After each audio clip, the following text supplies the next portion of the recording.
ಯಾವ ಕುಲವೆಂದರಿಯಲಾಗದು ಗೋವ ಕಾಯ್ವ ಗೊಲ್ಲನಂತೆ. ಆವ ಕುಲವೆಂದರಿಯಲಾಗದು ಗೋವ ಕಾಯ್ವ ಗೊಲ್ಲನಂತೆ.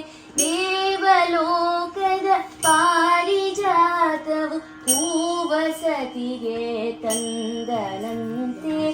ಆವ ಕುಲವೋ ರಂಗ ಅರಿಯಲಾಗ ಈ ವಿಷವನುಂಡು ಮೆಲ್ಲಗೆ ತೃಣನ ಕೊಂದನಂತೆ. ಪಕ್ಷಿ ತನ್ನ ವಾಹನನಂತೆ ಹಾವು ತನ್ನ ಹಾಸಿಗೆಯಂತೆ.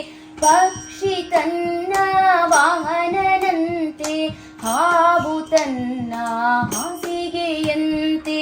ಮುಕ್ಕಣ್ಣ ತನ್ನ ಮೊಮ್ಮಗನಂತೆ